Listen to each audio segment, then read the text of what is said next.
عزیز یہاں کریں گے۔ تو آئیے سب سے پہلا وہ عمل جو جنت میں جانے کی وجہ بنے گا، سب سے اہم وجہ بنے گا، یاد رکھیے، جو سب سے بڑا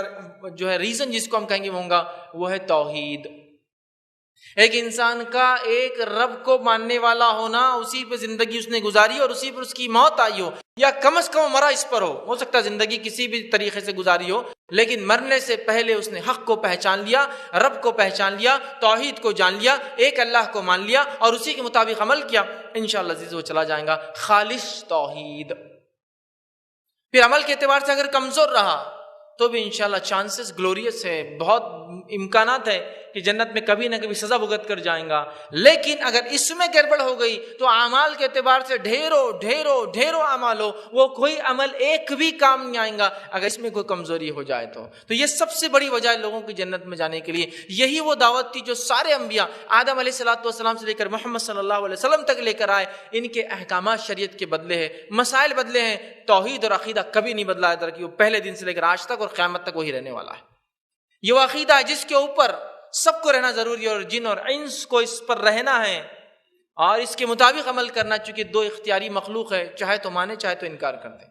تو لہٰذا توحید سب سے بڑی وجہ ہے، سب سے اہم کاز ہے، سب سے اہم ریزن ہے، سب سے بڑی چیز ہے جس کی بنیاد پر انشاءاللہ عزیز لوگ جنت میں جائیں گے اور جہنم سے محفوظ کر لیے جائیں گے، یاد رکھیے، ٹھیک ہے۔ تو توحید یہ سب سے بڑی چیز ہے۔ صحیح مسلم کی حدیث ہے، عبادہ بن صامت رضی اللہ عنہ اس کے راوی فرماتے اور کہتے ہیں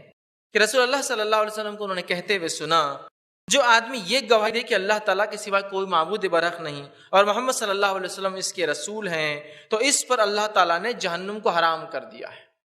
جو شخص اس چیز کی گواہی دے کہ اللہ کے سوا کوئی معبود برحق نہیں، جو اس کی گواہی دے کہ محمد صلی اللہ علیہ وسلم اس کے بندے اور رسول ہے، تو پھر وہ شخص انشاءاللہ عزیز اس پر جہنم حرام کر دی گئی، مطلب وہ جہنم میں نہیں جائیں گا، وہ جنت میں داخل ہوں گا۔ سمجھ میں آئی بات؟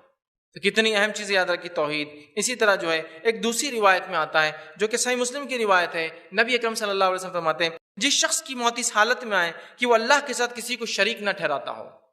ایک تو ہوا جو گزرا اس پر، لیکن اب ہے خاص طور سے، اس لیے کہ بہت سارے لوگ ہوتے ہیں جن کو توحید کا علم ہی نہیں ہوتا ہے، اور بہت ساری مرتبہ جب توحید کی تذکرے ہوتے ہیں، توحید کی بات ہوتی ہے، تو بہت سارے لوگ بولتے ہیں یہ کچھ تو بھی نئے ٹاپک لاتے ہیں ہر بار، یہ توحید کیا ہے، کبھی سننے میں نہیں آ رہا۔ دوسری باتیں ہم نے کافی سنی ہیں، توحید سب سے اہم ٹاپک ہے، یہ وہ لفظ تھا، کچھ لوگ بولیں گے توحید کہاں سے آیا، یہ توحید یاد رکھیے، یہ وہ لفظ تھا جو بلال ادا کیا کرتے تھے جب ان کا آقا ان کو تکلیف دیتا، چونکہ غلام تھے، مارتا، سینے پر پتھر رکھتا، تپتی ہوئی ریت پر لٹا دیتا، تو بلال کیا کہتے روایت میں آتا، احد احد، میں ایک کو ہی مانتا ہوں، میں ایک کو ہی مانتا ہوں، یہی توحید ہے، ایک کو ماننا۔ تو بلال رضی اللہ عنہ اسی پر تھے، تو یہ کوئی نئی چیز، نیا لفظ نہیں، یہ سب سے اہم چیز ہے، اس کے وجہ سے ہی دنیا میں لوگوں کو تکلیفیں آئی، یہی وجہ بنی لوگوں کی جہنم سے بچنے کی، اور یہی سب سے بڑی وجہ ہے لوگوں کی جنت میں جانے کی، توحید۔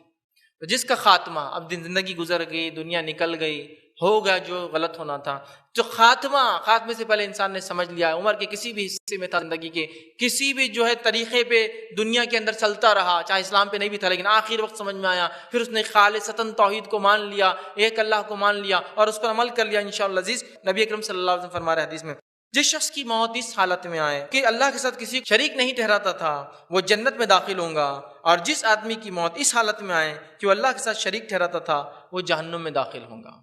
تو جہنم سے بچنے کی وجہ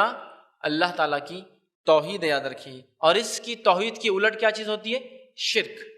شرک توحید کی ضد ہے، اپوزٹ ہے، جیسا ہم بولتے ہیں نا ڈے، پھر اس کا اپوزٹ نائٹ ہوتا ہے، گڈ اس کا اپوزٹ بیڈ ہوتا ہے، اچھا کا برا، اور جو ہے کالے رنگ کا جو ہے سفید رنگ ہوتا ہے، تو یہ اپوزٹ ضد ہے اس کی، وہ ہے شرک۔ اور شرک کے تعلق سے اللہ قرآن میں اعلان کر چکا ہے، جس کی ایک چھوٹی سی مثال میں آپ کو دے رہا ہوں، جو سورہ مائدہ سورہ نمبر 5 کی آیت نمبر 72 میں، یہ عیسیٰ علیہ الصلوۃ والسلام کا قول ہے، جب بنی اسرائیل شرک کر رہی تھی، یہودی اس وقت کے شرک کر رہے تھے جو کہ حقیقت مسلمان تھے، جب شرک کر رہے تھے، عیسیٰ علیہ الصلوۃ والسلام آ کر ان کو دعوت دیے، اس کا ایک ٹکڑا آپ کے سامنے میں رکھ رہا ہوں جو انہوں نے فرمایا تھا، بیان کیا تھا، انہ من یشرک باللہ، انہوں نے کہا کہ جو اللہ کے ساتھ شرک کرے گا فقد حرم اللہ علیہ الجنہ، تو اللہ نے اس کے لیے جنت کو حرام کر دیا، ومأواہ النار، اس کا ٹھکانہ جہنم کی آگ ہے، وما للظالمین من انصار، ایسے ظالموں کو کوئی مددگار ہیلپر نہیں ملنے والا ہے۔ چونکہ جو بنانے والے کو نہ پہچانے، جو بنانے والے کا نہ ہوا، وہ دنیا میں کسی کا نہیں ہو سکتا، اور اس نے کچھ بھی نہیں پہچانا، دنیا میں کوئی کام نہیں کیا اس نے۔ کریٹر یاد رکھیے، بڑا اہم ہے، بڑا ہے۔